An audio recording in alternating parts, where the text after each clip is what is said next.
وارهده عبد الرحمن وارهده ولا ليور ولا خير منك خير منك gaari wala ma gaarigaaga yahay gaarigu deema waa kaygi oo gaarigu soo kii qoran qorada ahaa ee shakalku sii daayay ee habeenkay raacni dhigaha isqabanay ee biyaysiga ahaa ee gaarigu dushiisu caawlay waxa gaarigan quruxda weyn Soomaad ogeynaa inuu silid cunay Soomaad ogeyn ha aad ugu dhawaaqnaa inaad turto hadda baan ku waramo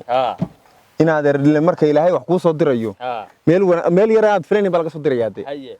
gaarigayga isagoo 9 duqadood oo imiko aan la yaabanaay aan isla talo si alla saad u gashaa waariyahay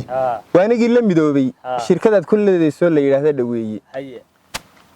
leelkii taxigayga lacagtan ka qabtaa laban laab ka wanaagsan tii horaan labaacdiyo lagooyada ku helayay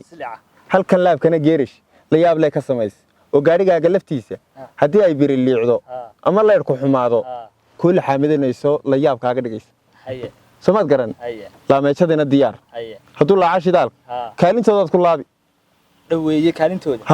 haye oo litirkiisdeeda aha 6 qura kaaga gadaysa adigu markaa wax ku oran lahaa diiwaan gelintu way socotaay orado dhaweeyo xilmay socotaay imaka hadda lagu diiwaan gelinay inuu lacag badan baa laakiin la iska qaada ma bilaash baan ku leeyahay maanta bilaash bilaash 7 casho laakiin imaka dhamaad intii hore badankood dhamaatay baaqi ka gaar hadda bilaash waa bilaash baan hadda dib gaariga kaalayo ila banjarayo waan tagaynaa arina naga ma hawlaa 9 lambar baan soo garaacayay hawlaa nagu furne soo shaqeyn mayno shaqada kuma jirno ilbirqsi ma ku taagan kadka noo furan dadka halka soo galaya haay qaado shaaqbanahaasoo hadda inta qaadaba anagu aad dhawto iska helinaa shaaqbanayaal geelshka teelisa haay wallahi isku haleen baa oo inay dhaweeyo tagina geelshka laga heliyaa hadda tagay hadda tag